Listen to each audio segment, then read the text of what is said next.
चलिए स्टार्ट करते हैं अपना लेक्चर नंबर 15। तो कुछ नोट करने वाली बातें हैं, देखो ध्यान से सुनना। जो हमने यहाँ पे एक फॉर्मूला पढ़ा था, जो कि हमारा फॉर्मूला था CXHY plus X plus Y/4O2 which gives XCO2 plus Y/2H2। मेरी एक बात ध्यान सुनना, हाइड्रोकार्बन भी गैस फॉर्म में, ऑक्सीजन भी गैस फॉर्म में, कार्बन डाइऑक्साइड भी गैस फॉर्म में, वाटर लिक्विड फॉर्म में। तो कभी भी इस वाटर वाली चीज़ का वॉल्यूम नहीं निकालना है। वॉल्यूम होता ही नहीं, क्योंकि ये तो लिक्विड फॉर्म में है ना। गैसेस फॉर्म में होता तो ठीक है, अगर क्वेश्चन में अलग से लिखा है कि गैसेस फॉर्म में है तब ले लेना, कोई दिक्कत नहीं है। लेकिन अगर नहीं लिखा है तो गलती से भी इसे मत ले लेना। अब कुछ बातें हैं कि कॉन्ट्रैक्शन इन वॉल्यूम क्या होता है। कॉन्ट्रैक्शन इन वॉल्यूम क्या होता है? कॉन्ट्रैक्शन इन वॉल्यूम का मतलब है यार 1 ml हाइड्रोकार्बन का, चलो एग्जांपल लेते हैं कि 1 ml में मैंने प्लस कर दिया है x प्लस Y/4 और माइनस कर दिया है इस x को।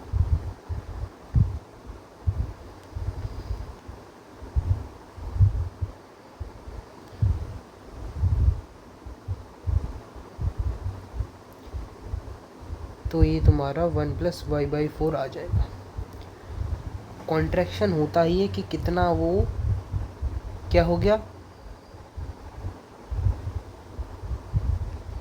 बेसिकली कितना नहीं बना है। मतलब कि जैसे मान लो जो इसकी वॉल्यूम थी हम उन दोनों को ऐड करा और माइनस कर दिया जो हमारे प्रोडक्ट में वॉल्यूम थी, और जो वॉल्यूम आई इसका मतलब जो वॉल्यूम निकली है वो हमारी वॉल्यूम है जो यूज़ हो गई। समझ में आ रही है बात? ये जो आंसर आया है ये कंज्यूम का आंसर है। अब दूसरा पॉइंट ये बताना है कि KOH और NaOH एब्जॉर्ब कर सकते हैं CO2 और Cl2 गैस को।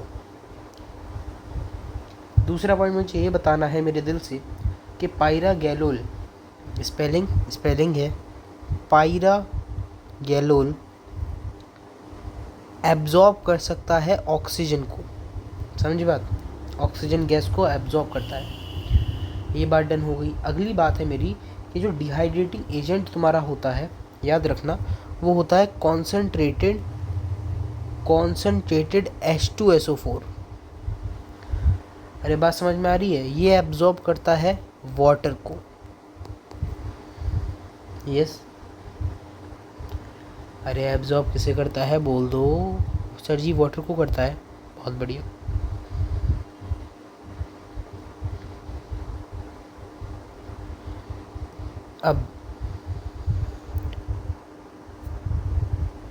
अब मेरा तुमसे एक सवाल है। एक सवाल क्या, अब तो ख़त्म हो गए सवाल। अब आता है हमारा अगला टॉपिक कंसंट्रेशन टर्म्स। और कंसंट्रेशन टर्म्स में आता है फ्रैक्शन टर्म्स। फ्रैक्शन टर्म्स में अब आता है तुम्हारा मास फ्रैक्शन, वॉल्यूम फ्रैक्शन और मोल फ्रैक्शन। अब ये जो फ्रैक्शन टर्म्स होते हैं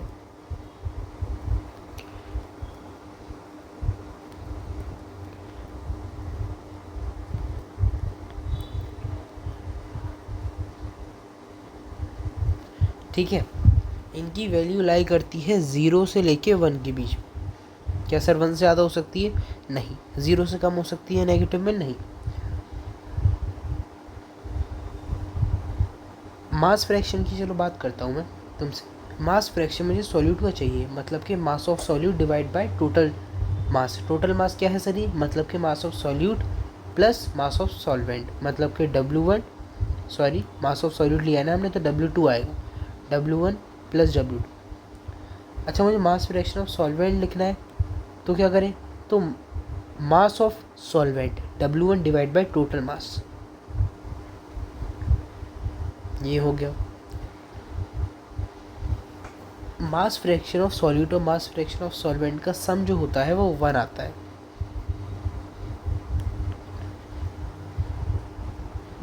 इतनी बात समझ में आ गई।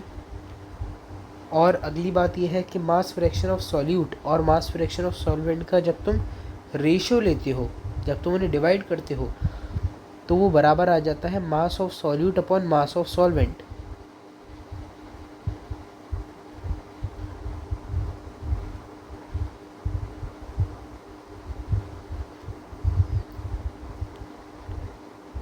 ये बात समझ में आ गई। चलो अब आगे देखते हैं वॉल्यूम फ्रैक्शन क्या होता है भाई। वॉल्यूम फ्रैक्शन, तो वॉल्यूम फ्रैक्शन ऑफ सॉल्यूट कैसे लिखेंगे कि volume of solute divide by total volume, मतलब कि V2 divide by V1 plus V2। और वॉल्यूम फ्रैक्शन ऑफ सॉल्वेंट बराबर करेंगे V1 divide by V1 plus V2। ये बात भी ठीक है। अब volume fraction of solute plus volume fraction of solvent हम देखेंगे तो वो 1 के बराबर होगा। वॉल्यूम फ्रैक्शन ऑफ सॉल्यूट को जब डिवाइड करेंगे वॉल्यूम फ्रैक्शन ऑफ सॉल्वेंट से तो वो आता है V2 डिवाइड बाय V1। बात क्लियर है। अब आते हैं मोल फ्रैक्शन। मोल फ्रैक्शन में यार एक सिंबल होता है जो x की तरह दिखता है, लेकिन इसे प्रोनाउंस करते हैं काई। क्या बोलते हैं? काई। काई काई काई काई। ये क्या क्रिंच कर दिया मैंने, सॉरी इसके लिए। अब मोल फ्रैक्शन ऑफ सॉल्यूट हम कैसे लिखेंगे? काई2, ये बराबर होगा moles of solute divide by total moles. N2 बराबर काई2 बराबर N2 bye N1 plus N2। और काई1 मतलब कि मोल फ्रैक्शन ऑफ सॉल्वेंट कैसे लिखेंगे? Mole of solvent divide by total moles, मतलब कि moles of solute plus moles of solvent. इन दोनों का जब तुम सम करोगे काई1 प्लस काई2 का तो वो 1 आएगा। ठीक है। जब तुम इनका डिवाइड करोगे, डिवीजन करोगे काई2 बाय काई1 तो वो आएगा N2 बाय N1। ये भी बात क्लियर हो गई। In case of ternary solution की केस की बात करूँ, जब 3 हो तो यहाँ पे मास फ्रैक्शन ऑफ ए लोगे तुम तो ये होगा mass of A divide by total mass, मतलब कि mass of A divide by mass of A plus mass of B plus mass of C. Volume fraction की बात करें ए के तो ये होगा volume of A divide by total volume. समझ में आ गई बात? Volume of A divide by volume of A plus volume of B plus volume of C. और मोल फ्रैक्शन ए का निकालना चाहोगे तुम यहाँ पे तो वो आएगा Na अपॉन एन टोटल, मतलब कि Na upon Na plus NB plus NC। इनका काई भी निकालना चाहोगे तो chi A plus chi B plus chi C बराबर 1 आएगा, चाहे आप वो कितने ही लो। टर्नरी को तो गोली मारो, जो जिसमें 3 आते हो, तुम 4 ले लो, तुम 5 ले लो, तुम 6 ले लो, तुम 10 ले लो, सबका जो पैटर्न है वो यही रहने वाला है। यस।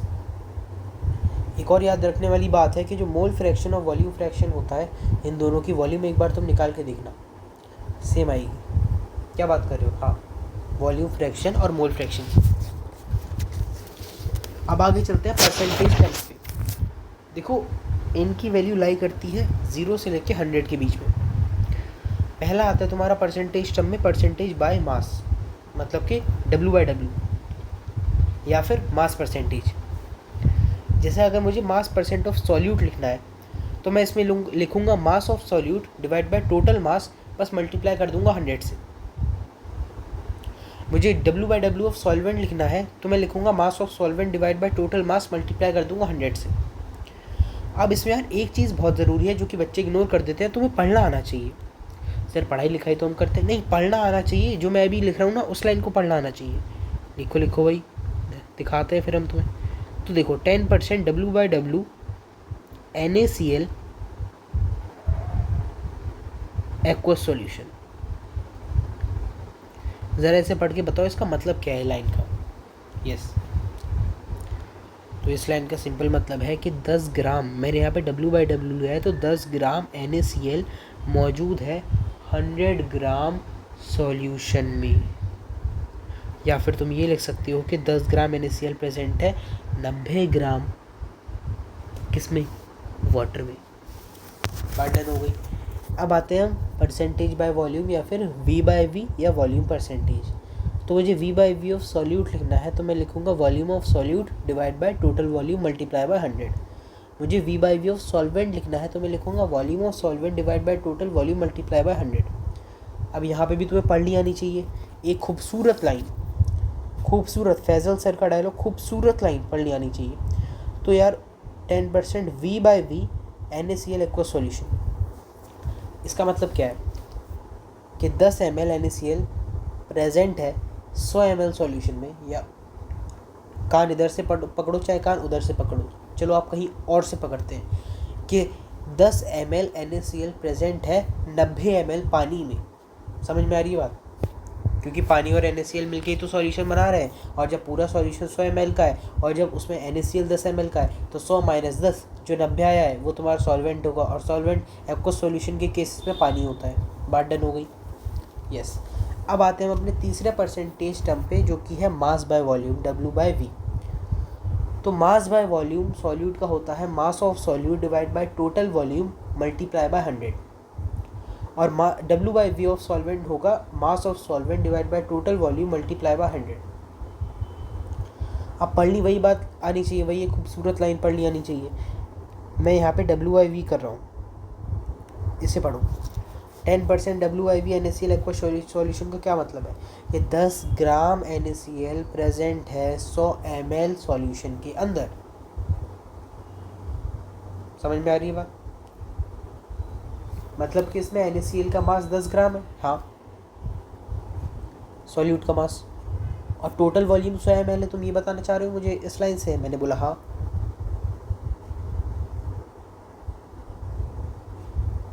अच्छा एक बात सुनना, मुझे मास ऑफ सॉल्वेंट निकालना है, मैं कैसे निकालूं? यार मास ऑफ सॉल्वेंट निकालना है तो टोटल मास से माइनस कर दो सॉल्यूट का मास। यार सॉल्यूट का मास तो ठीक है, पता है मुझे, ये सॉल्यूशन का मास मैं कैसे निकालूं? अरे एक बात ध्यान से सुनो, मास बराबर होता है वॉल्यूम इंटू डेंसिटी। वॉल्यूम है 100 और डेंसिटी है D। अब जो भी डेंसिटी होगी क्वेश्चन के हिसाब से, तो ये हो जाएगा 100D - W2। ये किसका मास निकाला है मैंने, बताओ जल्दी? Mass of solvent. अब आता है हमारा लास्ट परसेंटेज टर्म जो कि है वॉल्यूम बाय मास, मतलब कि V/W%। तो इसमें V/W सॉल्यूट का होगा volume of solute divide by total mass into 100, V/W solvent का होगा volume of solvent divide by total mass into 100। अब इसमें वही एक खूबसूरत लाइन पढ़नी आनी चाहिए, आ जाओ पढ़ लेते हैं फिर। सब तो बच्चों वाली बात हो गई है। V/W, तो इसका मतलब है कि 10 ml NaCl प्रेजेंट है 100 ग्राम सॉल्यूशन के अंदर, मतलब कि वॉल्यूम NaCl की है 10 ml, और जो डेंसिटी है सॉल्यूशन की मान लो वो D है, और मास सॉल्यूशन का 100 ग्राम वो तो तुमने बताया ही है। अच्छा अगर मैं तुमसे पूछना चाहता हूँ कि मुझे वॉल्यूम बता दो सॉल्वेंट की, मतलब कि मैं तुमसे V1 पूछना चाहता हूँ, क्या तुम मुझे बता पाओगे? मैंने बोला कि सर हाँ मैं बता दूंगा, मुझे तो भाई सॉल्यूशन की वॉल्यूम से माइनस कर देना है सॉल्यूट की वॉल्यूम। तो मैं यार एक बात तो सही है कि यार सॉल्यूट की वॉल्यूम तो V2 है, लेकिन सॉल्यूशन की वॉल्यूम कैसे निकालें? तो वॉल्यूम का फॉर्मूला वही डेंसिटी बराबर मास बाय वॉल्यूम, मतलब कि वॉल्यूम बराबर मास अपॉन डेंसिटी। तो मास है हमारा 100 यहाँ पे, और डेंसिटी है D। ये लो, ये आ गई तुम्हारी किसकी, सॉल्वेंट की वॉल्यूम। बात डन है।